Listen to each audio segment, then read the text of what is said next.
Nieuwsradio. Cryptocast.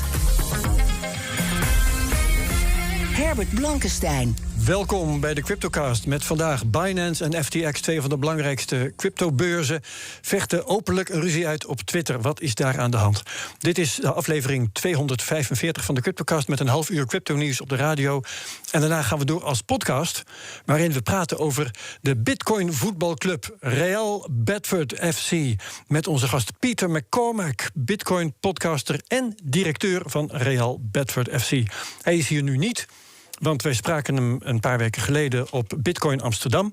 Wie hier wel is mijn co-host Daniël Mol, redacteur bij Cryptocast en BNR Digitaal. Hoi Daniël. Dag Herbert. We moeten het met jou doen vandaag, maar dat zal best lukken. Het is niet anders. Nee, wij geven geen beleggingsadvies. Vorm je eigen mening, maak je eigen keuzes. Geef ons niet de schuld. Crypto kan lucratief zijn, maar is ook riskant. Goed.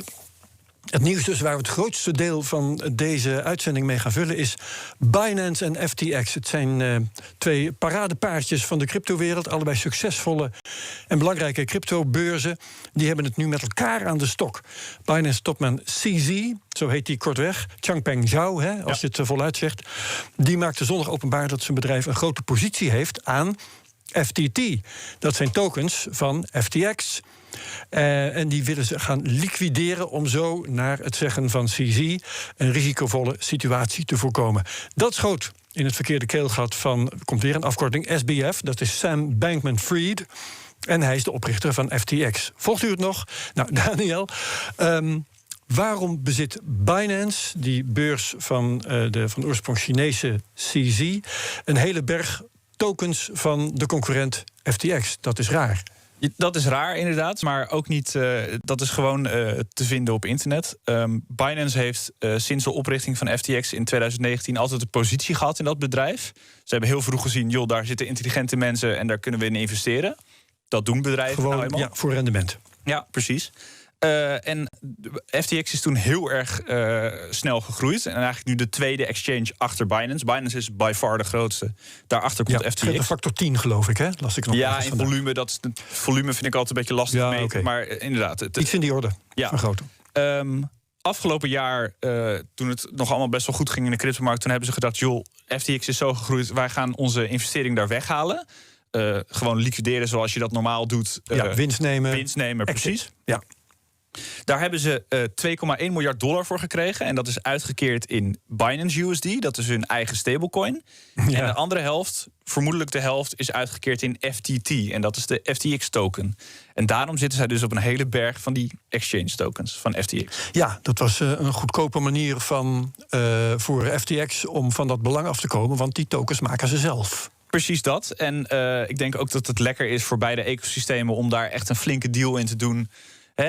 Veel coins, ook voor Binance USD is het belangrijk om zo'n 2,1 miljard even af te wikkelen.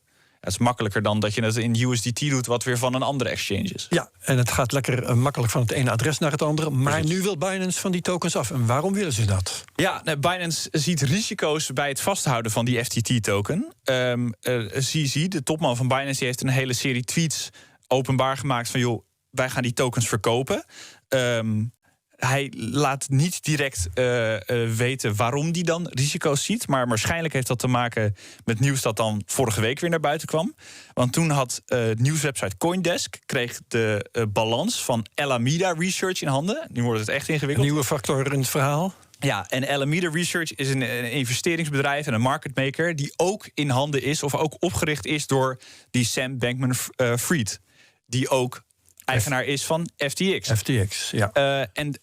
Uit die balans bleek dat het overgrote deel van hun activa zijn die FTT-tokens. 5,8 miljard van een totaal van 14,6. Ja, en dan ook nog een heleboel onderpand voor leningen die ze hebben uitstaan. Dus dat is eigenlijk is dat werd duidelijk gelijk al. Dit is een hele gevoelige situatie. Want FTX en Alameda Research zijn dus op die manier heel erg aan elkaar gekoppeld. En als puntje bij paaltje komt, is die FTT-token natuurlijk gewoon een soort gebakken lucht. Ja, een shitcoin, zoals sommige mensen graag zeggen. Ja, dat is misschien wat sterker uitgedrukt, maar klopt eigenlijk wel. Ja. En daar heb je misschien liever dollars staan. Dus, maar nou, als ik het nou bekijk vanuit het standpunt van CZ... die heeft een berg van die tokens, wil ze kwijt... dan is toch volgens mij het domste wat je doen kunt... als je ze serieus kwijt wilt voor een goede prijs... is dat in de openbaarheid gooien op Twitter. Ja, want daarmee gaat de koers onmiddellijk omlaag. Dat gebeurde dan ook. Klopt ook, maar misschien is het wel een aanval. Dat komen we zo al even op. Mm-hmm. Maar aan de andere kant is het natuurlijk ook op du moment dat een hele grote hoeveelheid van die FTT-tokens... Kijk, iedereen weet dat Binance die tokens had. Iedereen weet op welk adres dat stond. En op het moment dat dat naar Binance wordt gestuurd... wat dus ook is gebeurd... om te verkopen. Precies, ziet iedereen, gaan alle Twitter-accountjes die dit volgen... gaan alle alarmbellen af en zeggen... joh, er is een enorme hoeveelheid van die tokens onderweg naar Binance. Ja, maar doe het dan met kleine hoeveelheden. Ik bedoel, nou ja. Ja, maar ook dat valt natuurlijk op, Herbert. Dat kan je niet verkopen. Ja, dat is gigantisch. En CZ bevestigt, dit is dus inderdaad gebeurd... er is 583 miljoen aan die tokens... overgemaakt naar Binance, naar het platform van de CZ. Dat is 17% van de totale uitstaande supply van die FTT-token. En dat is dus waarschijnlijk bedoeld ter verkoop. Dat heeft CZ ook bevestigd op Twitter. Ja. En die prijs die daalde toen al hard en nu nog veel harder. Ja, waardoor je een lawine in gang zet. Want iedereen die nog van die tokens heeft... die denkt van nou, gauw er vanaf voordat het nog verder daalt. Ja, en dat ziet iedereen eigenlijk. Dan krijg je zo dat iedereen naar de uitgang wil. Want er gaat heel veel verkocht worden. En dan kan je maar beter eerder verkopen. Dat zag ook Caroline Ellison. Dat is de CEO van Alameda Research. Ja. En die dacht op Twitter... joh, ik doe de CZ in verzoek. Als je nou de markt zo min mogelijk schade wil toedoen... zo min mogelijk market impact... kopen wij gewoon al je tokens voor $22 per stuk.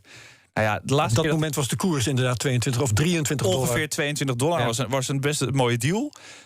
Inmiddels staat de koers van die FTT-token op $18... Dus ik denk niet dat CZ nu nog kan ingaan op die deal. En hij heeft overigens ook al gezegd dat hij kiest voor de vrije markt. Dat hij kiest voor de vrije markt. Oké, dat is dan in elk geval consequent. Ik denk dat dit een goed moment is om over te gaan naar Bert Slagter... om die even te raadplegen over de prijzen. Want dit heeft intussen ook de prijzen van de hele cryptomarkt eigenlijk onder druk gezet. Hè. De bitcoin is een procentje of 4-5 omlaag. Ether ietsje meer, zoals gebruikelijk. Enzovoort, enzovoort. Dus Bert Slagter, analist bij de digitale nieuwsbrief Bitcoin Alpha. Hallo. Goedemiddag, goeiedag. Goeiedag. Jij neemt die onrust als gevolg van FTX en Binance ook waar, neem ik aan. Ja, zeker. Ja. Dat was wel de gebeurtenis van de afgelopen paar dagen. Wat zich dan stapje voor stapje langzaam voltrekt. En dat als een soort olievlek zich verspreidt door het hele ecosysteem. En waarbij onrust ontstaat, hè, en angst en FUD noemen we het ook wel eens, hè, fear, uncertainty en doubt. Hè. Dus mensen weten niet precies waar ze aan toe zijn. Dus dan was er vanmorgen, dus vannacht onze tijd, iemand die zei: ja, ik kan mijn tokens niet meer unsteken. Die had ze gesteekt bij FTX en die kon ze niet meer unsteken. En dat was meteen paniek. Dus die waren hebben het steken bevroren. Ja, en toen bleek dat die persoon gewoon een komma in plaats van een punt gebruikte, waardoor het niet werkte. Maar dat soort dingen kunnen dan ineens een eigen leven gaan leiden. Dus in dit soort omstandigheden, dan zie je gewoon wel dat er wat onrust ontstaat op de hele cryptomarkt. Dat heeft dus ook effect inderdaad, zoals je al zei, op Bitcoin en Ether. Terwijl er net zo'n mooie opmars gaande was, hè? Ja, nou ja, inderdaad. Dat was opvallend. Hè? Dus we hadden natuurlijk een hele lange periode van stabiliteit gehad. En dan nu dat Bitcoin best wel sterk bleef in allerlei turbulentie. En de koers was wat aan het stijgen. Ja, dan toch een flink stap omlaag. Ten opzichte, moeten we natuurlijk wel bij zeggen, een flinke stap ten opzichte van de stabiliteit van daarvoor. En op zichzelf is het een best wel kleine beweging als je kijkt hoeveel onrust er was. En dat is ook niet zo gek, want Bitcoin heeft hier eigenlijk helemaal niks mee te maken en Ether ook niet zoveel. Het zijn voornamelijk dat FTT-token, waar Daniël het net al over had, en wat andere assets die in datzelfde, het FTX-universum zitten. Hè, zoals Solana bijvoorbeeld, die had ook stevig te lijden. Ja, daar gaan we het zo nog over hebben. Ja, dus dat is met name. Maar jij zegt dus eigenlijk, Bitcoin trekt zich er nog relatief weinig van aan. Ja, moet ik wel zeggen. Dus ik denk dat de markt in zijn geheel eigenlijk inschat dat het met FTX wel goed komt. Want als dat niet zo was, dan was er al veel meer paniek ontstaan. Want dan zou je een situatie kunnen krijgen vergelijkbaar als met Celsius en Three Arrows Capital, wat we in juni hadden. Ja, daar is nu op dit moment nog geen sprake van dat de markt dat verwacht. Dus het is allemaal redelijk beperkt. Oké. Nou, dan hebben we nog de nieuwe renteverhoging van afgelopen donderdag in Amerika. Het tempo zit er nog wel aardig in. Hè? Raakt het er nu binnenkort uit, denk je? Ja, nou, Jerome Powell die had in zijn toespraak die hij na de renteverhoging gaf, daar een heel duidelijke visie over. En waar hij het uitlegde. Hij zei, de mate waarin wij met ons monetair beleid de economie remmen, dus vertragen, die hangt af van 3 dingen. Namelijk, hoe snel verhogen we de rente? Ja. Hoe hoog wordt die uiteindelijk? En hoe lang blijft die dan hoog? Ja. En daar ging hij wat verder op in. Hij zei van, ja, weet je, dat zijn eigenlijk alle dingen die we meewegen. En hij zei daarbij ook van het risico dat we niet genoeg verhogen is veel groter dan het risico dat we te veel verhogen. Dus we zullen eerder, als we dan toch met een stukje onzekerheid moeten beslissen, zullen we eerder te hoog gaan, of te lang hoog blijven, of te snel gaan, dan dat we te rustig aandoen. Nou, dat was wel een belangrijke boodschap naar de markt. Ja, de markt heeft het, en dan kijken we even in het bijzonder natuurlijk naar de cryptomarkt, maar ook voor andere, voor tech-aandelen geldt dat. Ja, die kijken naar het moment in de toekomst dat er weer een ruimer monetair beleid gevoerd gaat worden. En dan hebben ze het wel eens over de Fed pivot. Het punt dat de Federal Reserve, de Amerikaanse centrale bank, gaat draaien. En je kan alleen het idee van een draai kun je op allerlei manieren uitleggen. Is de draai het punt dat ze minder snel gaan verhogen? Of is de draai het punt dat ze stoppen met verhogen? Of is de draai het punt dat ze weer gaan verlagen? Ja, en die discussies die worden dan wat gevoerd. Hè, vanaf welk punt gaat de tegenwind die verkrapping van het monetair beleid geeft, gaat afnemen. En dat punt zijn we nu wel aan het naderen, namelijk het punt dat de Fed minder snel gaat verhogen. Dat betekent dat we nog niet dat het op het hoogste punt is. Dat betekent ook zeker nog niet dat we het gaan verlagen. Dus je ziet wel dat we langzaam naar een ander tijdperk toe gaan. Maar we zijn denk ik nog niet op het punt dat investeerders weer meer risico gaan nemen. Nee. Oké, nou bedankt voor je inzichten. Volgende week dan gaan we hier gewoon verder over. Dankjewel Bert Slagter. Meer details in de digitale nieuwsbrief op bitcoinalpha met ph.nl. Gaan wij hier verder met het verhaal over FTX en Binance. Hoe gaat dat nu vanaf nu verder? De heren zijn met elkaar in gevecht, verbaal op Twitter. En die tokens die gaan in de aanbieding. Ja, we hebben dus reactie gistermiddag gekregen van die Sam Bankman-Fried. Die is niet blij. Dat is geen verrassing. Tot nu toe was hij de bovenliggende partij. Hij kocht iedereen op die in moeilijkheden was. Ja, we hebben hem inderdaad gezien dat FTX zijn bedrijf de assets van Voyager overnam en van BlockFi. En ze waren zelfs bezig met Celsius. Volgens mij is dat uiteindelijk niet doorgegaan. Nee. Maar die leek in eerste instantie echt het kapitaal te hebben om iedereen op te snoepen. En dat was allemaal halleluja. Overigens is hij persoonlijk ook een hele belangrijke politieke donateur. Bijvoorbeeld voor de midterms die vandaag spelen in Amerika. 50 miljoen zou die geïnvesteerd hebben, kwam ik ergens tegen. Ja, geen half werk. Dus daar zit geld. Alleen de vraag is nu, gaat die FTT-token het houden? Ja, en Bert zegt daarnet, de markt schat blijkbaar in dat het wel gaat loslopen. Denk jij dat ook? Ik kan natuurlijk de expertise van Bert kan ik niet afvallen. Dat klopt. Maar we hebben natuurlijk ook heel lang gedacht dat het met Terra Luna niet fout ging. En Celsius hebben ook heel veel mensen in geïnvesteerd. Terwijl dat geen goed idee was. Dus ik durf niet mijn hand voor in het vuur te houden dat dit goed gaat aflopen. En hij zegt, die Sam Bankman-Fried zegt ook op Twitter, joh, FTX is veilig en oké. Nou ja, dat moet hij zeggen natuurlijk. Ja, ik vind het altijd een beetje, als je dat moet zeggen, dan is er in ieder geval rook en misschien ook vuur. Juist, want als hij het omgekeerde zegt, jongens, FTX is eigenlijk afgelopen. Dat gaat niet. Maar wat ik nog wel graag wil weten, ik had het net over hoe haalt die Changpeng Zhao het in zijn hoofd om te zeggen dat hij die tokens op de markt gooit. Is het een bewuste aanval op het bedrijf dat op dit moment zijn grootste concurrent is? Dat zou natuurlijk ook kunnen. Het is op zijn minst een stevige tik die hij uitdeelt. Dat weet hij ook echt wel. Hij zegt, later heeft hij nog toegelicht op Twitter dat hij allerlei conspiracy-theorieën over een aanval onzin vindt. Nou, ik snap ook dat hij dat zegt. Want moet hij ook zeggen. Geeft hij natuurlijk niet toe.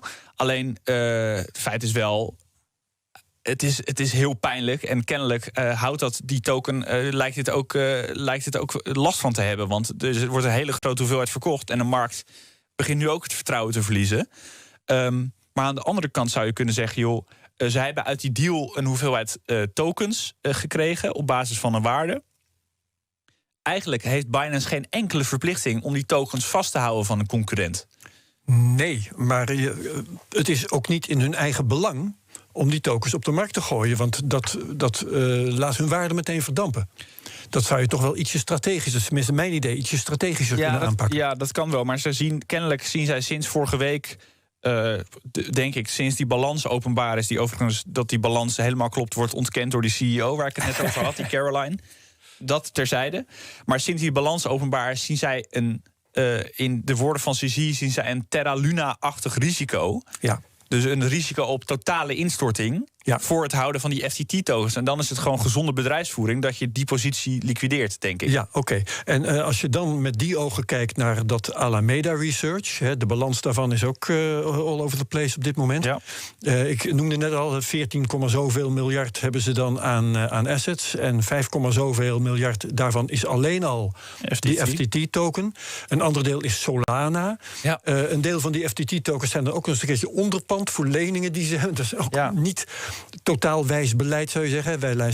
Ze zullen dat luisteraars van de Cryptocast nooit aanraden om dat soort constructies in te stappen. Ja, maar, dus wat is dat nou weer voor een kaartenhuis wat we tegenkomen? Het doet wat dat betreft wel erg denken aan Terra Luna. Het is een vreselijk volatiele situatie. En Terra Luna was misschien qua mechanisme, daar gaan we het nu niet over hebben, maar misschien nog ietsje spannender. Dat had ook in de design alle eigenschappen om zichzelf op te blazen, wat we hebben gezien. Is ook gebeurd, ja. Dit is misschien ietsje minder erg, maar het is natuurlijk wel dat zo'n miljardenbedrijf als Alameda Research eigenlijk voor een heel groot deel gebakken lucht op de balans heeft. Want ook Solana, met alle liefde, jongens, is dat niet de meest stabiele token die er is. Nee. Niet de meest gedecentraliseerde token. En het lijkt er helemaal niet op iets als $1 of fiat geld.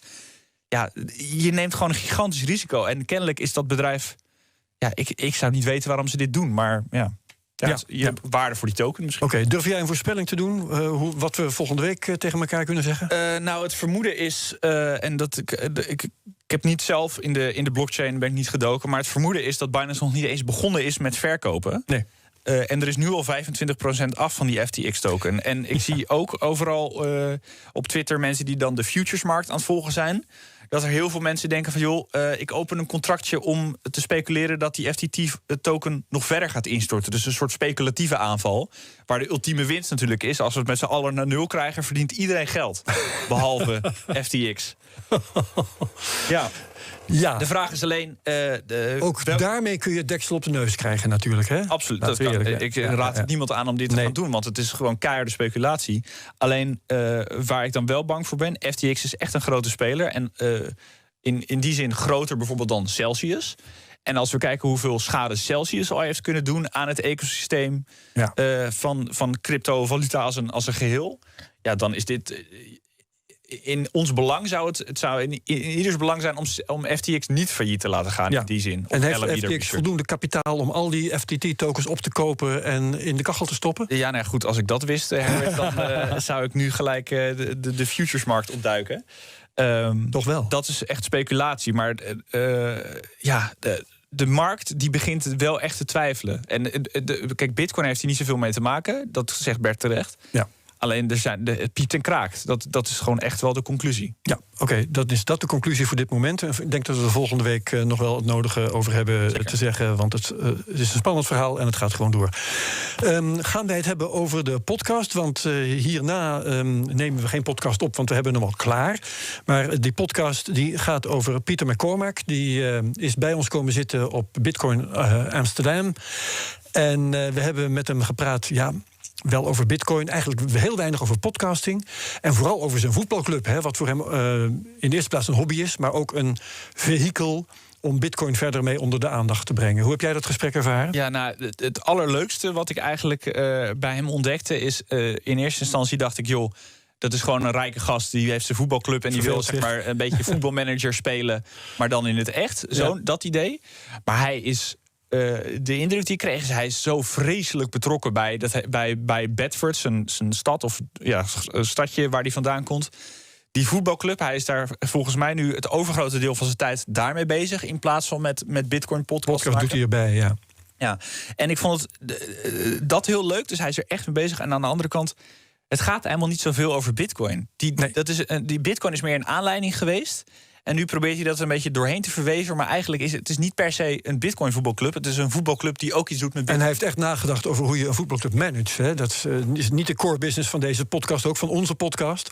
Maar het was wel heel leuk om het met hem daarover te hebben. Ja, en hem eens te bevragen van, joh, wat heeft een podcaster eigenlijk te zoeken in de stoel van een voetbaldirecteur? Ja. Want dat is gewoon een ander vak. En toch ook, wat voor rol geef je Bitcoin bij die club? Hè? We betalen je spelers erin.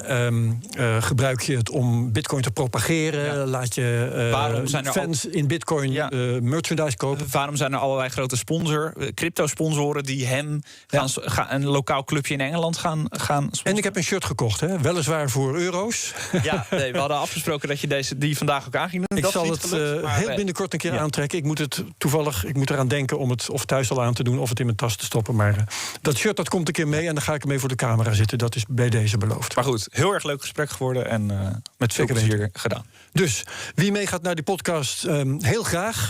Je doet jezelf een plezier volgens mij. En als je dat niet doet, is het ook goed. En dan komen we je misschien straks tegen bij de volgende Cryptocast. Dankjewel trouwens Daniël Mol, mijn co-host vandaag, redacteur van Cryptocast en de BNR Digitaal. En iedereen die geluisterd heeft, graag tot de volgende Cryptocast op BNR. Dag. Welkom bij deel 2 van de Cryptocast. Het is nummer 245, het podcastgedeelte, B dus. In het eerste deel hebben we het gehad over het laatste crypto-nieuws. En dat vind je als de vorige aflevering. We gaan deze aflevering doen in het Engels. Ik leg zo uit waarom. Het is een speciale Cryptocast. Maar eerst even dit. De Cryptocast wordt mede mogelijk gemaakt door BitTonic, al 10 jaar de Bitcoin-autoriteit van Nederland. Namens onszelf nog het volgende. Als je graag luistert naar de Cryptocast, vergeet je dan niet te abonneren. Dan ben je elke week direct op de hoogte van de nieuwste aflevering. En dan gaan we het nu hebben over Bitcoinvoetbalclub Real Bedford FC. Met niemand minder dan our very special guest today. Peter McCormack, he's a Bitcoin podcaster and he's chairman at Real Bedford FC. Welcome. Thank you for having me. And we're also joined by the Chief Executive of Operations at Real Bedford, which is Emma Furman. Hi. Who is a bit reluctant. Thanks for having us. Yeah. Emma doesn't like to speak, but Emma is present anyway. Emma started out just as my assistant, and when we got the football club, increasingly started help. Now she basically runs it, so she's with us here today. But like last week when I was in Miami working, she was there running the show, running match day, washing the kids, looking after our team. So everyone should know who Emma is. Hi, Emma. Fantastic. Hi, thanks. Okay. Emma's gone bright red right now, even though there's no camera. Welcome to you as well, Emma. My co-host today is Daniël Mol. He's a producer at the Cryptocast and at BNR Digitaal. Hi, Herbert. Hello. Hi, Daniel. Okay, Peter. You bought yourself a football club. Yeah. Less than a year ago. My first question is why?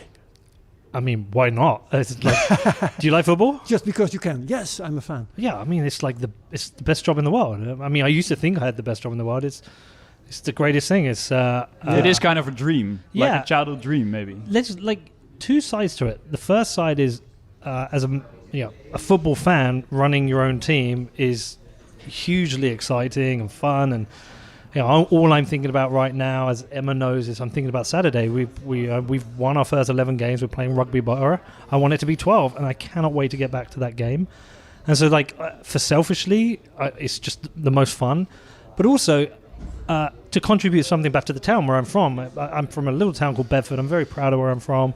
And I think it's always easy to see the, like, bright lights of a city, and people move to London or New York.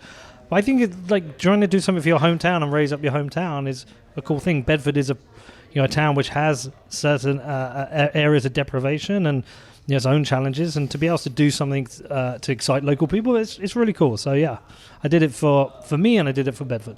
Yeah, okay. That sounds well cringe. That's fine. you had a choice. There were 2 clubs in Bedford.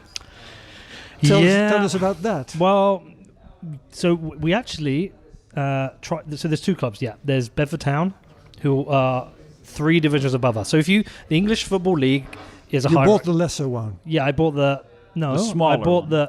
I bought the best one. I'm the sorry. Smaller one.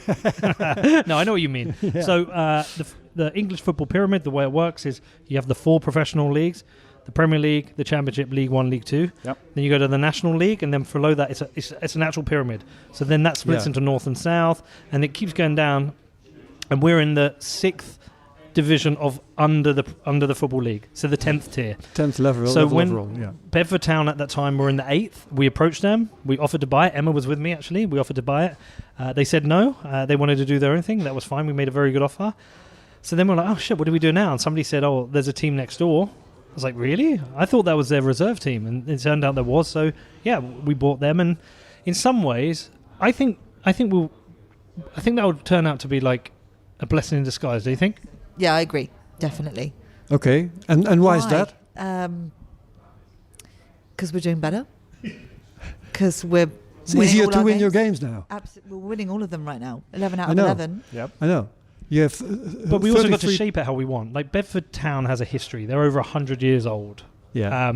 And they have an established name, and the ground has a name and a colour.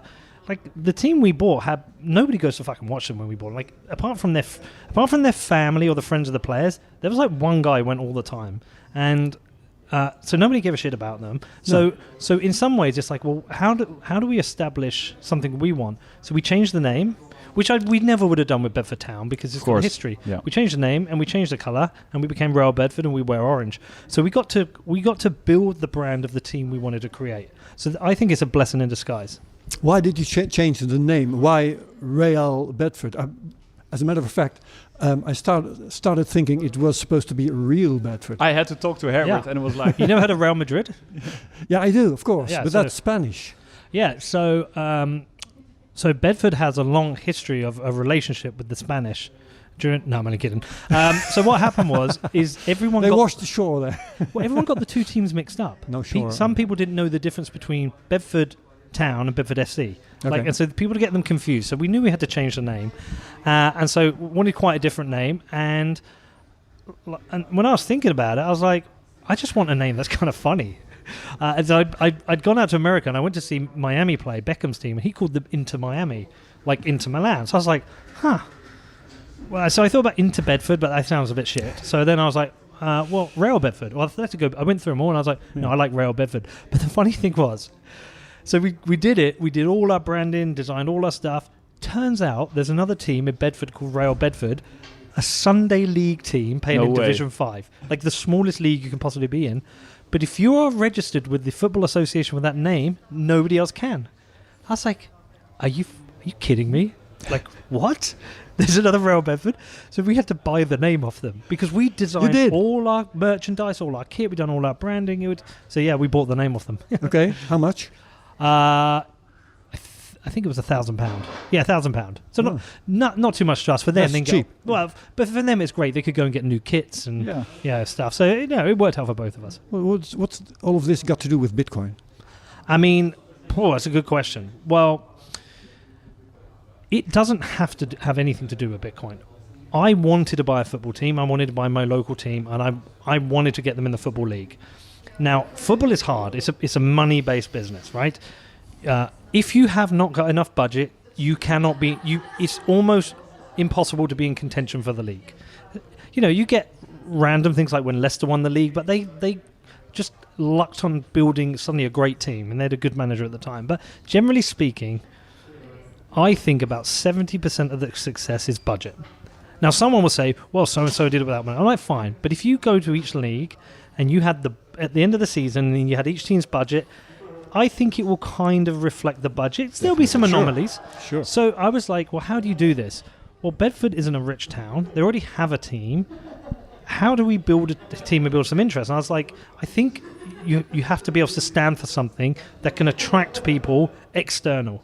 So if we'd have just bought the team, all we would have made money is the fans who come to the game on the day and the local sponsors.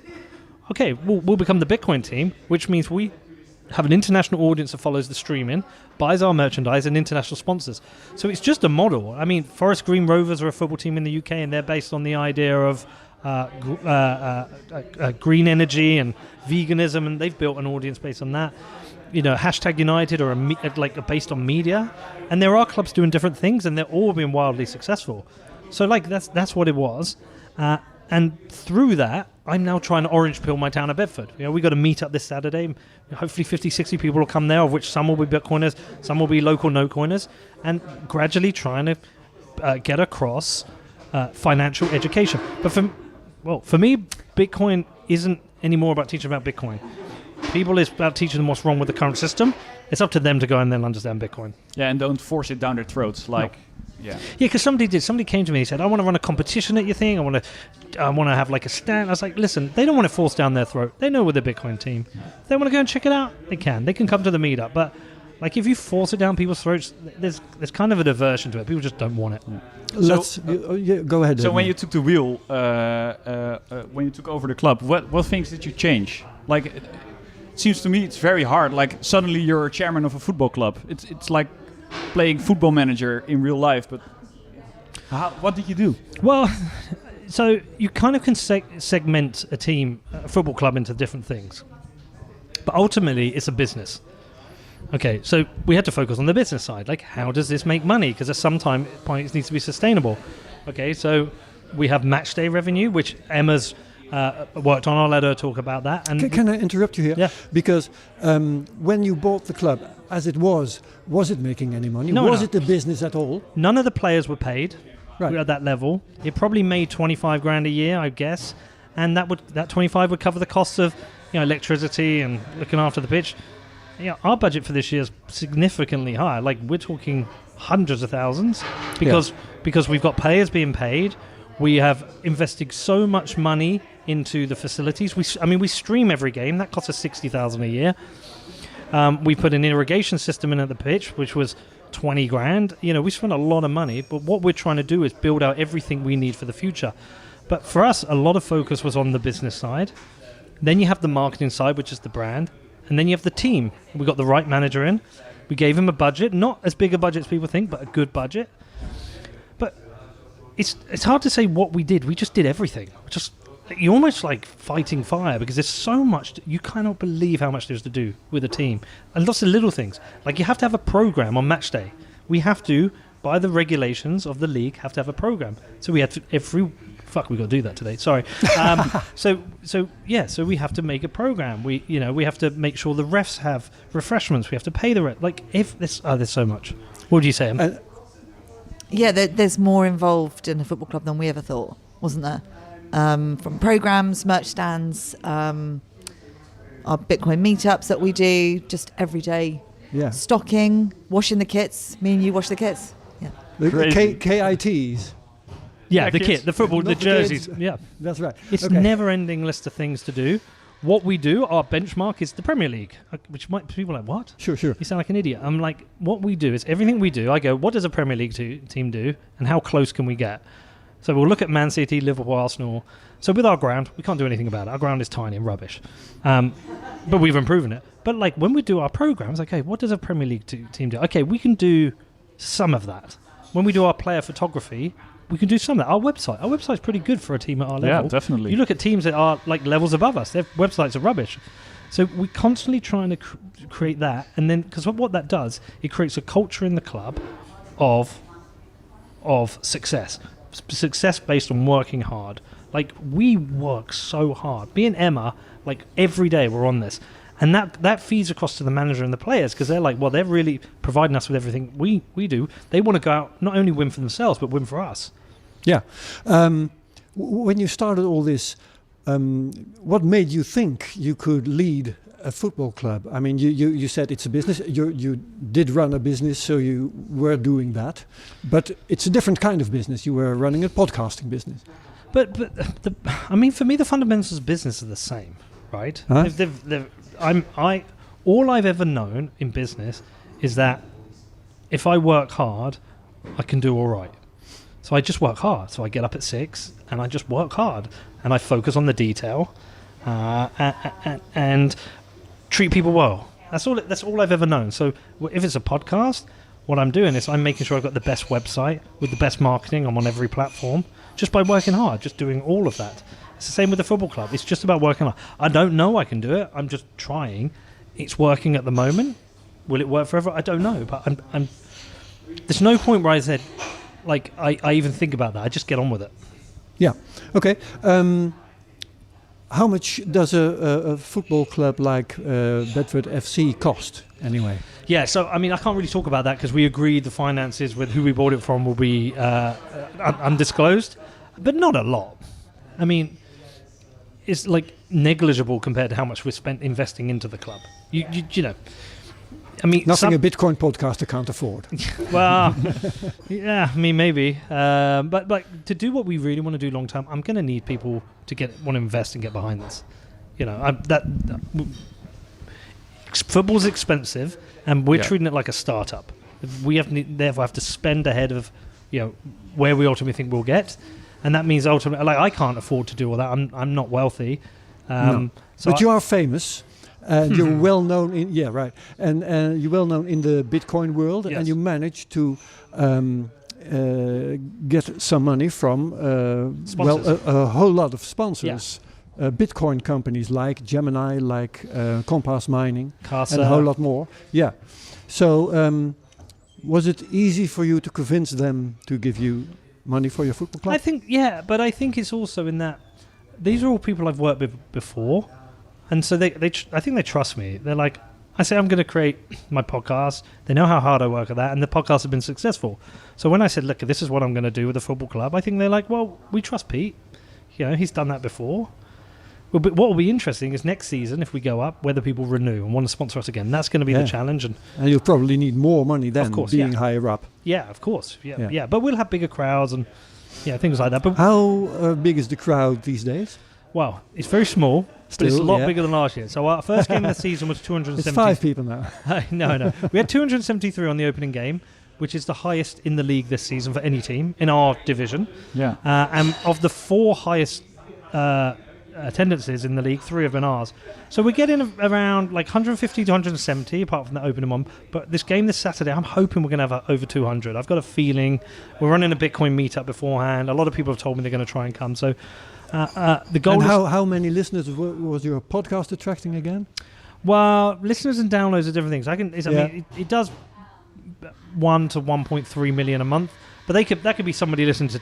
That's a very different ball game, right? Well, yeah. I mean, you know, it's probably about the same as the population of Bedford. So, but you know, people. What we're trying to do is make the day fun. When people come, they have a good time. They can have a beer, bacon sandwich. They hang out with a young group of people who are excited. They see some good football, and what we hope is to go and go, you know what, I enjoyed that, and they want to come back. So that's what we're working on, and it's kind of working. But it's like recruiting Bitcoiners. You kind of have to do it one at a time. You have to, you know what it's like. You sit down with somebody, you explain them why the fiat system's bullshit. You explain them what Bitcoin does, and they might get interested.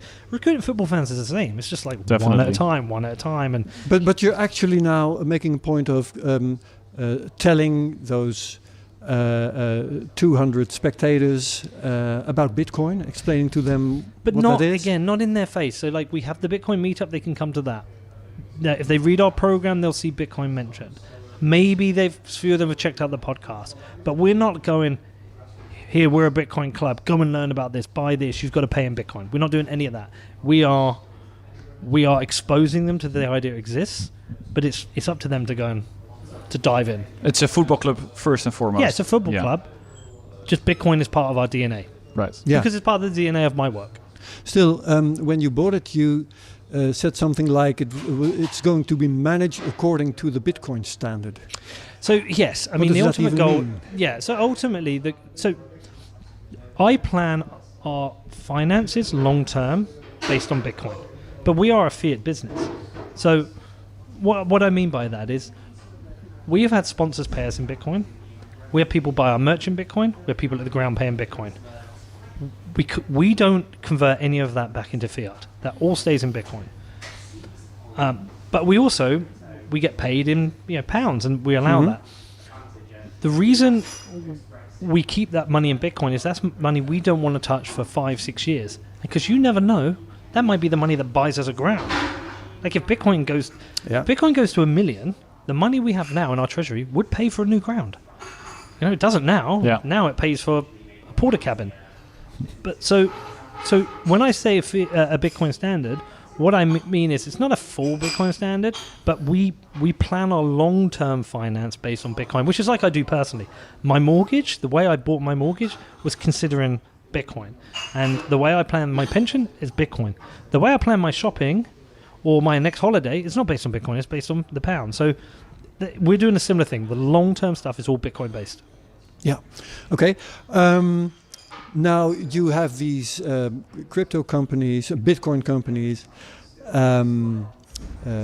paying for a lot of stuff you do with the football club. Most other teams in the same league don't have that, so you out-sponsor them, you out-budget them. Is that even fair? Of course. Otherwise, make football communist. Allow every player to be paid the same, and everyone has the same budget. It's one or the other. Football is a business. Yeah. Well, you see it in the Premier League every week. Manchester City is the best team because they probably have the most money. As I said, the budget is 80%. Definitely. Leicester didn't have the biggest budget and they did it. That's fine. Arsenal don't have the biggest budget and they're doing well. Generally speaking, I think if you correlated budgets to league position, if you measured them, it would correlate pretty well. But it's not guaranteed. I'm working on next season now. Okay, I'm planning next season based on if we get promoted. I can't do anything much more for the manager. Do you count on this promotion? It's not that I count on it. Absolutely don't. But my manager, he has to go one game at a time. He's not thinking about Aylesbury Vale Dynamos. We're playing at the Cup at the end of the month. He's thinking about Saturday against Rugby. I'm thinking about next season, right?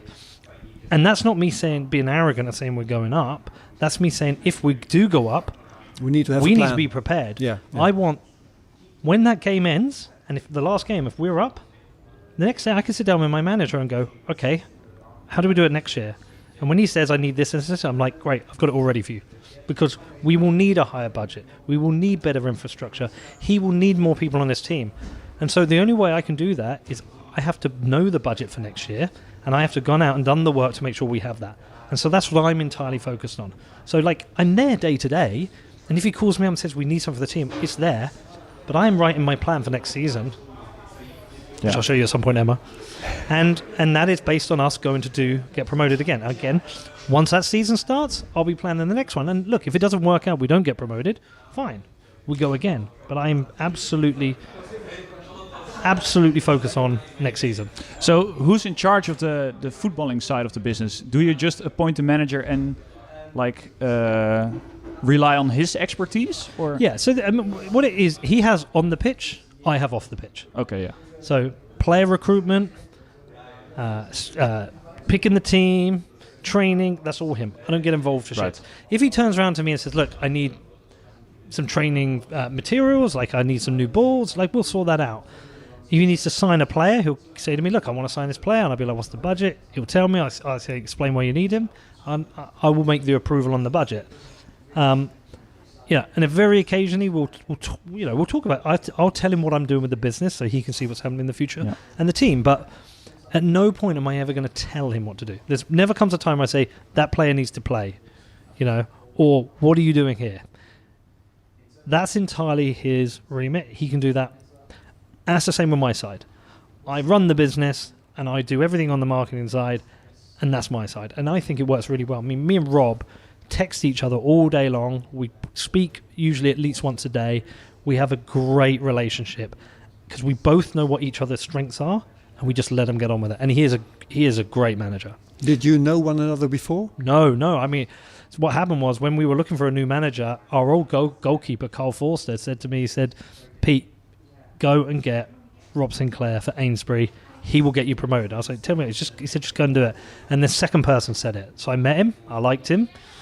I liked his ambition in that I get laughed at because I said I'm going to get this team in the Premier League, which is a ridiculous thing. If anyone else said it, I think they're an idiot. But that's my goal, right?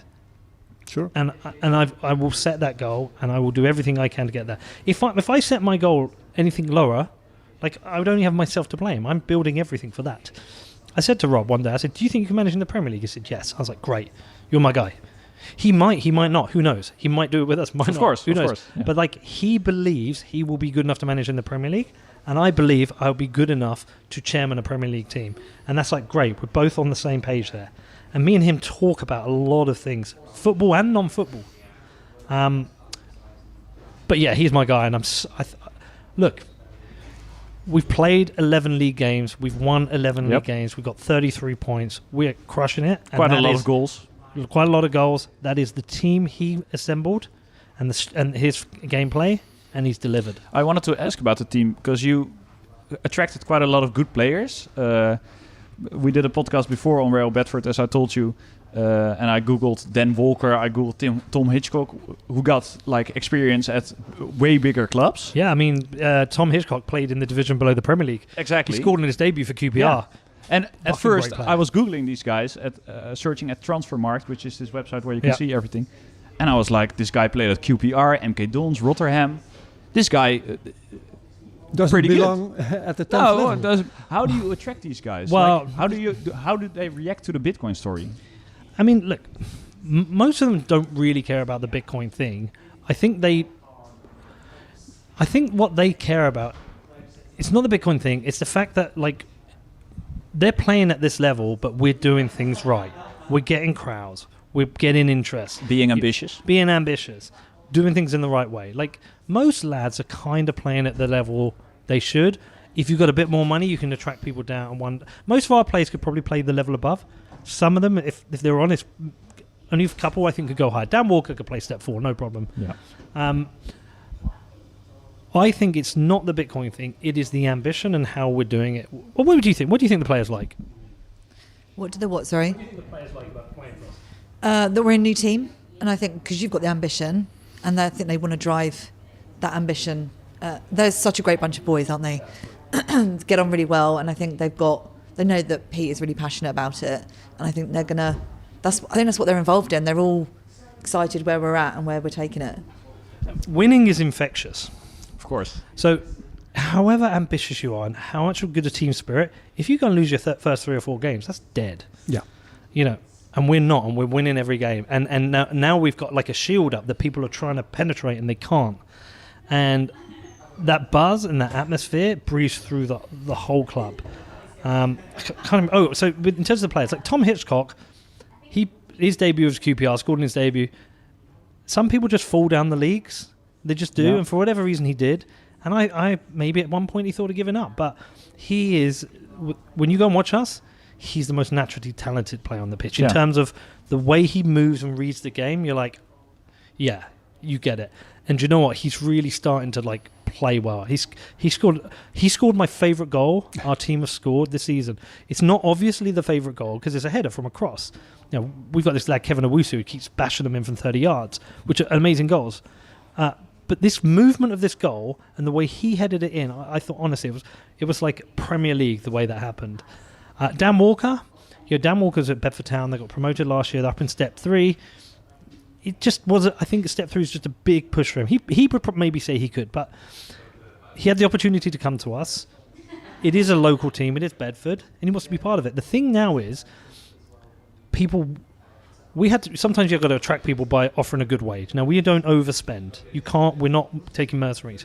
People now want to come to us. People are getting in touch saying, I want to play for that team. I want to be at that team. They want to be part of this team. They want to be part of the club. They see the excitement of where it's going. In the podcast with Dominic Frisby, if I'm correct, you even told that like scouts from Argentina and from France were contacting you. But I think these people are scammers, right? I think what they are. I think these people are they're not proper scouts. They're Nigeria, perhaps. They're just finding like little kids in areas who maybe got a little bit of talent. They've missed the thing, and they're trying to get them to these clubs. Of course. We're not going to bring some kid from Argentina to the 10th tier. Daniel mentioned the podcast we did earlier on crypto and football. We had this crypto and football expert called Remy van der Nagel. He works at Bitvavo, a Dutch crypto company. And he said with the kind of players they have now at Real Bedford and the kind of money they have now there, they're going to do one walkover after another. They can go... How many levels up do you remember? Yeah, I wasn't so sure of that. I didn't agree. 4 or 5 levels up? Yeah, maybe. But where do you think the way Real Bedford plays now, the team actually belongs?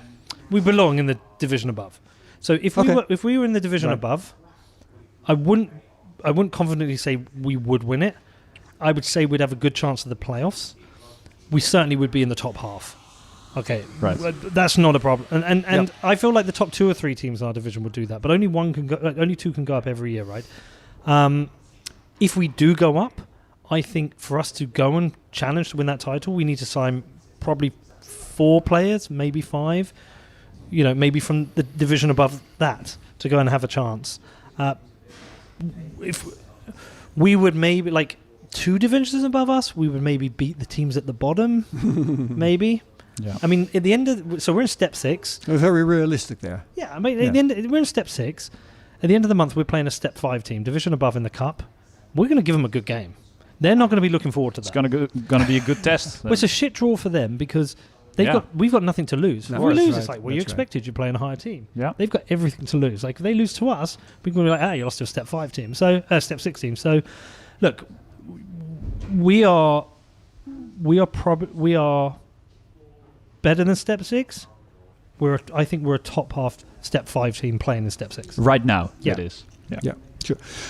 What did you learn so far? Oh God, shit! What have I learned so far? Good question. Let me think that one through. I've learned it's hard. It's hard. Yeah, okay. I've learned it's really, really hard. I mean, hard as in hard work. Like, I want to outwork every team. I do. And I'm willing to put the effort in, but it's also, it's like the coolest thing I've ever worked on, so I don't mind doing it. I've learned money does not guarantee it at all. So last year we bought the team and we had it midway through and we had a chance of getting in the playoffs, and I blew money on a bunch of players. They didn't gel. Yep. We didn't have the right manager, and I thought we could buy our way into the playoffs, and it just didn't happen. We put all these players in, spent loads of money, and we stayed about the same. That's because we had the wrong manager and we didn't have a team spirit. Now we've got a manager and he's built a team spirit. So I've learned money can't buy success. It gives you a chance, but it can't buy success. I've learned that building community is hard. Trying to get people to come back. Yeah. I mean, I'm essentially harassing people to come back every week. It's hard. I don't know. What have you learned? Probably the same as you. Yeah, I think we've learnt from the things you've already mentioned. Emma's a little bit shy. If we was just being her asking, she'd be like, "Well, I've learnt you're a prick and you have high expectations." Emma is the backbone of this club. Without her, it would collapse. Good. Okay. Fine to have you, Emma. What else are you going to have to change to get the club higher up? I mean, there's certain regulations from the league you have to follow. So each ground has a grading, and so they come and grade you. And it's things like, at the moment, we don't have to have a turnstile. You know, a turnstile where you go through and... Yeah, I think at the next level up we do. There's we have another division. Your changing room's got to be certain size. So there's certain grading things we have to follow. So things about security and what have you. Yeah, just infrastructure. You've got to have the right infrastructure. Everything else we've got to change. It's just about getting better and bigger. So we'll have to pay more money next year to have the better players. We will need better facilities. We will have to think about transport for players to games. Yeah, there's all things like that. At some point, we will need a bigger ground. That's right, because if you want to reach a professional level, a ground, you're going to need a veritable stadium. Yeah, everything we will have to change will be about operating at the right level we're at, But there's nothing we have to change in terms of like our attitude. No and our building approach. a stadium next year. You going to have to You never wait know. until you need one. Yeah, well, we kind of need one now. But what I'm trying to get across is there's like, we just have to do everything better, and there's more expectations of us. But we have to change nothing in terms of like our strategy and our approach, because our strategy and approach is right now, which is to do everything to the highest possible standard. And look, some people will say that and give you lip service. They're not doing it to the highest possible standard because they're not doing it like we are. We know. I'm not being arrogant. I just know how hard we're working. So it's more about, it's just infrastructure will grow. We will probably need a reserve team. We're trying to invest in our ladies team. We've partnered with the ladies team. We're trying to support them because I think a modern football club needs a first team ladies, and youth football for boys and girls. Yep. We're trying to do all of that. There's a lot we're doing. Right now, Bitcoin is in a bear market. Yeah. Is that a good time to start a Bitcoin football club or a bad one? I think it's neither. Because I think the economics of football are independent of Bitcoin. Bitcoin just enhances it. So if I didn't have Bitcoin, I would still be doing this. Bitcoin enhances it. By holding Bitcoin on the balance sheet, if we get to the National League in 6 years' time and we need a stadium, like Bitcoin hopefully will have appreciated in value, and that will give us the opportunity but to this do it. being a bear market increases the chances of that happening. I mean, I don't pay attention to bear markets too much, because if you're paying attention to bear market, you're short-term investing.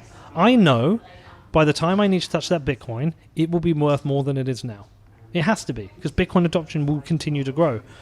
And I don't need that money. I don't even need it next year. I don't need that money for ideally, I don't need that money until we're in the Football League and we want to get in the Championship or the Premier League, that kind of thing.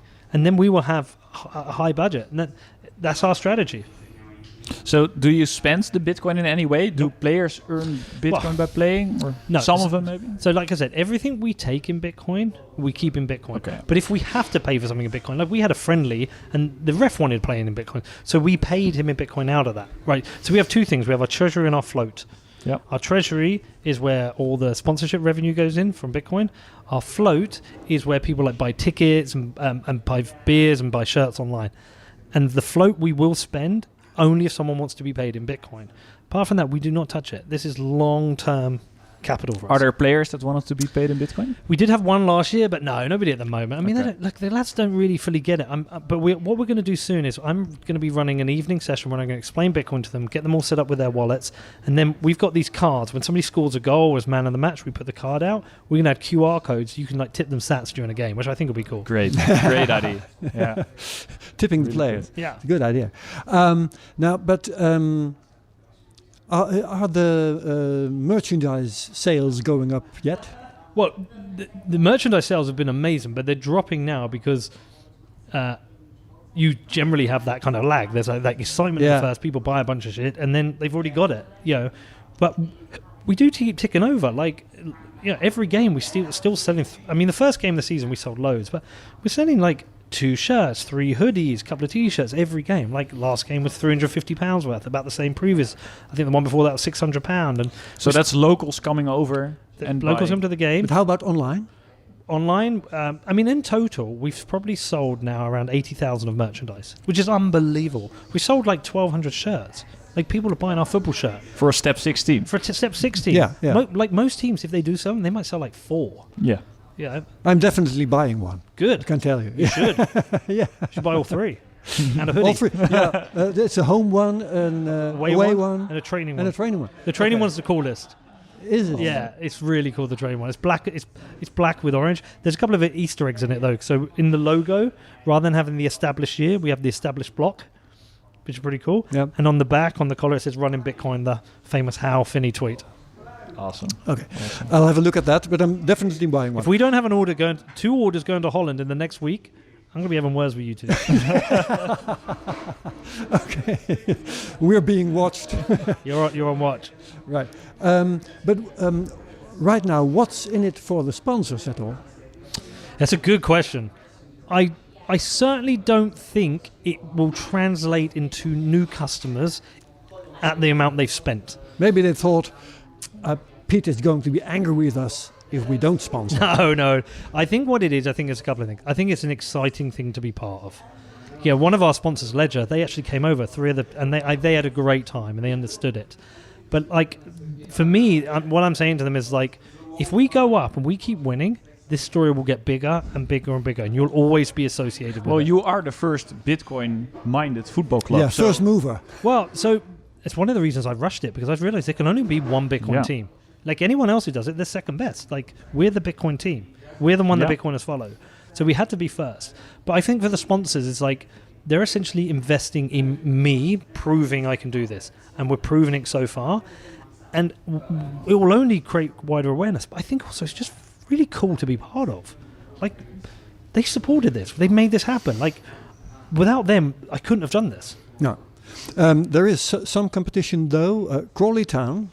They're not competition. In other words, WAG me. What's it again? We're all going to make it. I keep forgetting. Yeah, we're all going to make it. Where? They're at the fucking bottom of the league.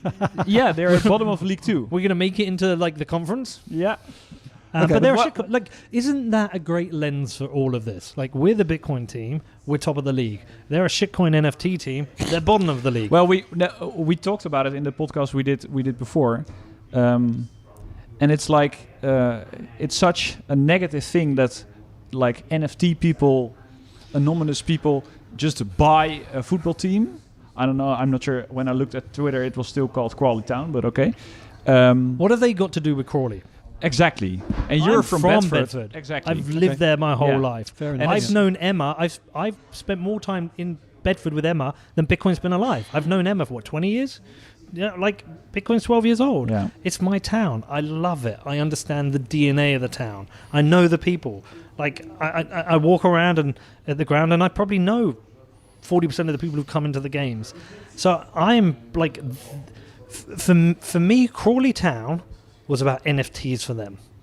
This wasn't about Bitcoin for me. This was about my town, doing something good for my town, putting my town on the map. Like, I went to the Miami conference and there are people walking around in t-shirts. There's two. We've got the skull and crossbones and there's one that just says Bedford. And people are walking around with a t-shirt that says Bedford, which, by the way, is hilarious just to see that and surreal. But like, my town is being put on the map. What's now happening is people are coming to Bedford as a pilgrimage to the game. You know, we've got some people come from Slovakia. At the end of the month? This week? Yeah, we've got people from Slovakia come into a game. We had the people come from France. When they come, they're coming to Bedford. They're spending money in Bedford. They're increasing the economic opportunity in Bedford. So that's the lifeblood of what I'm doing. These Crawley Town people, they care about selling NFTs. They even like football. They definitely don't know what they're doing. You can see that. You can watch from afar. They've got no idea what they're doing. And you know what? They're destroying that club, and they probably will, and they'll probably get kicked out at some point. It's a shame, to be honest. Yeah, but it's a shit show. Like, it's an absolute disaster. But it's, for me, it's the perfect lens of Bitcoin v crypto. Because we didn't create a Bitcoin team. We bought a football team, which has an attachment to Bitcoin, but we are that is a football team and a football club, and it's built and structured for success. They're marketing NFTs and selling shit, and they're having theirs is an embarrassing disaster. Here's a question I actually shouldn't ask you, but maybe people at Bedford itself. But how do the people at Bedford like you buying the football club so far? I'll give Emma this one. Yeah, that's a good idea. Well, I think at first people were a little bit sort of not criticising, but they kind of weren't. Yeah, they didn't sort of take it very kindly, I think, at first, until we started to prove ourselves. And now I think people are actually realising that, yeah, you got to win their trust. Absolutely. Yeah. Football is such a community thing, you know? Yeah. So you got to win their trust. Yeah. I mean, what happened when I first did? I'm a loudmouth, right? So I came out and said, I'm going to buy this team. I'm going to win the Premier League, blah, blah, blah. Like, everyone's like, oh, who's this dickhead? What's he on about? Like they just thought I was another bullshitter, right? And so what's happened is we've signed players over time. They've all heard about it, and they all say the same thing. They say, "Yeah, like I saw it on like Twitter and stuff. I heard about you, and I thought it was stupid, and now I'm here. I realize this is like a proper project. It's serious, and winning helps, right? Winning helps, but like for players, it's how they treated. Now, everyone that arrives, they get issued a full kit of tracksuits, training tops, training shorts. They get a full kit. They've seen us invest in the pitch and make the pitch right. They've seen us like make sure that we look after them as players. They're like, do you know what? I've been to a lot of clubs. Our new goalkeeper coach, he said, I've played over 1,000 games non-league. I've never been treated as well as I'm treated here. Everyone gets treated very well. Everyone who comes to the ground enjoys themselves. So I think we're now starting to prove ourselves, and people are like, you know what? They're all right, those guys. I think our neighbours next door, Bedford Town, they don't like us. Yeah, they don't like us. But because they're facing a lot more competition right now. Yeah, but look, the truth is, it's like they get crowds of like 500, right? That means there's 173,500 people in Bedford that don't go to the football on a Saturday. That's who we're after. We're after them. We want them to come and see us. And in a few years' time, it's going to be a great derby. My God, we talk about that a lot. That's going to be... So we're going to try and get a friendly in the off-season with them. I tell you what, it's going to be some... When we play them in the league... Not going to be very friendly. Well, there will be the biggest crowds of that season, and I'm telling you, they are going to be wild games. And... I'm not a good loser. And if we lose that, I'm going to be in a bad place after that. But we won't. We'll fucking smash them. We've got like 5 minutes left. All right. Okay. Let's. We don't want to take too much then. of your time. It's fine. Okay. You're talking about the Bedford community and you're talking about the Bitcoin community. Can you serve two communities at once? Am I not already doing this? Yeah, you're trying, okay, but you're going trying. You're going Bit judgmental. You're going to have to keep doing this for another decade or so, listen, maybe two. Can I do it? The only way I can do it is with a great people around me. Yeah. My producer Danny works on my podcast. I could not make that show without him. He runs that. So when we fly out to Miami or Austin, go to make a bunch of shows. Like he's done, we agree the guests in advance. He's done all the booking. He's got them, he's booked them. Emma here has arranged all their transport and travel to make sure that they're on time. My researcher Neil, who's my brother, he's done a lot of work on the show. So when I get there, I can sit down the first evening. We talk about the guests the next day, and we plan the show. We go through the notes. I do the interview, and then once that's done, it goes off. Our cameraman fills it, goes off to Ben, our engineer. He edits it, and they publish it. So I have to turn up and do that show, and I do it, but they do all the work behind the scenes. It's the same with the football. Yeah, I've got two people like solidly helping me. Emma, who does the day-to-day kind of operations, and Tom, who's like the CEO. He does all like the stuff with the league and the administration and the fines. For both of them to work, I have to have good people around me, and if I don't, I couldn't do it. So that's all right, people stuff, but. Are these two communities going to pose conflicting demands on you? Somehow? I don't think it's the people. I think the jobs have conflicting demands. I mean, when I go out to Miami, I'm not happy because I want to be at home watching my team, so I have to miss 2 games. That sucks. And the conflict is time, not the people, because everyone will eventually be a Bitcoiner. It's natural. I mean, you can reject it. But that means you're making a mistake because you're accepting a fiat system which is so obviously broken right now, like so obviously broken. So everyone's eventually a Bitcoiner. Not every Bitcoiner is eventually a football fan. I'm trying to Bedford pill people. It's harder. But and it probably doesn't bite each other since Bitcoin is like international. Yeah. Bedford is local. So Bedford's international, brother. We're in Amsterdam talking about it. Fair enough. Sure.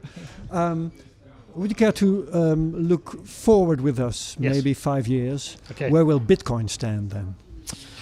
Where will Bitcoin be? Yeah. It will be worth more than it is today, and more people will be using it. Mm-hmm. That's all I can give you. That's all you can get. Okay. Because nobody knows what's going to happen. Where will Bedford, Real Bedford stand by then? It will be higher in the league and have more people follow. Look, in 5 years, my goal is to do something that's never been done, which is to take a team from the tier 10 into the Football League in 6 seasons. I'm going to try it. Most likely, that won't happen. We will come stuck at one point, but that's my goal. I want to do something that's never been done. I'd rather say in 10 years. I'm confident to say I think in 10 years, I can get them in the Football League. That allows us 4 years where we don't get a promotion. And the reason is I think we'll go up next year. I'm pretty sure we can do the year after. Even the one after that, I'm fairly confident, but then it starts to get tricky. So what's that level then? We're at step 6. Step 5, I'm pretty confident. Step 4 is harder, but I'm still fairly confident on that one. Yeah. Step 3, step 2, step 1 are very hard. Like step 1 is really, really hard. I'm just asking because I want to play Real Bedford in Football Manager. I think they go until step 2. Like do they? National South and National North.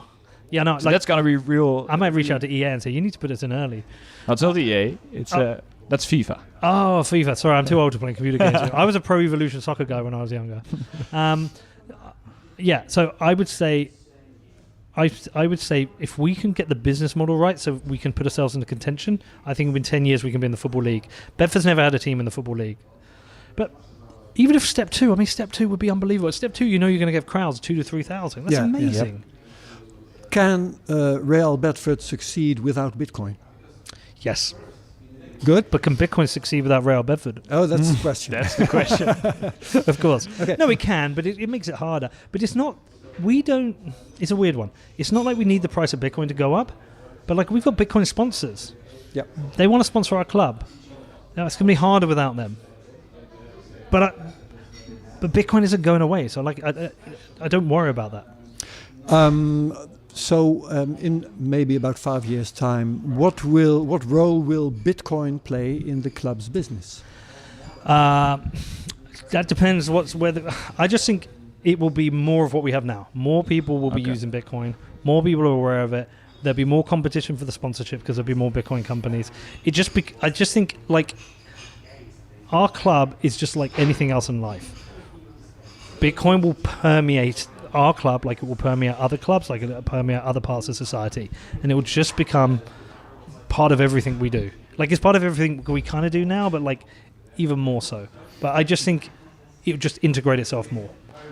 To be honest, it's what happens to Clown World. What happens to Clown World? Does Clown World continue to clown?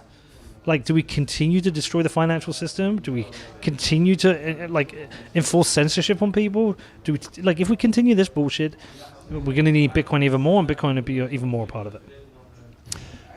Have Awesome. you got any more questions? I think it's a wrap. It's a wrap. Well, Is there thank you. anything we should have asked that we didn't? Hey, I always end my interviews like that. Do you? Yes, I always end with that. No, it's a great interview. I love talking about the club. I'm really passionate about it. I'd say anyone who's listening, who's interested in checking it out, we stream all our games on our website, realbedford.com, so if you want to watch a game, they can. If you want to get a kit, go to shop.realbedford.com, buy a shirt, buy a jersey, support what we're doing. We also collect donations to support grassroots football, so you can base chain or lightning donations. That's at the top We should have of it. talked about that. But Well, look, Fair if you enough. want to make a stats donation, do that. If you want to get in touch, you want to come watch a game, just get in touch. This is a mission-driven team, and our mission is financial education and financial sovereignty, and we're doing it through the lens of football. I'd love to hear from anyone, and especially if you want to fly over for a game, we will entertain you. I'll probably pass you over to lovely Emma. She'll give you all the details. Fantastic. And just keep rooting for us, and thank you for supporting my hometown. Okay. Thank you, Peter McCormack, podcaster and chairman of Real Bedford FC. Thank you, Emma, for your assistance. Thanks, Daniël Mol, redacteur van Cryptocast en BNR Digitaal. En dit was de Cryptocast voor deze week. Nog even de verplichte nummers. Vergeet Cryptocast niet te delen met je volgers op Twitter. En gebruik dan de mention @cryptocast.nl. Laat reviews achter op Apple Podcasts. Andere liefhebbers kunnen ons dan beter vinden. Like, subscribe en comment on YouTube. Dat is een Nederlandse zin trouwens. En iedereen hartelijk dank en tot de volgende week. Dag dag!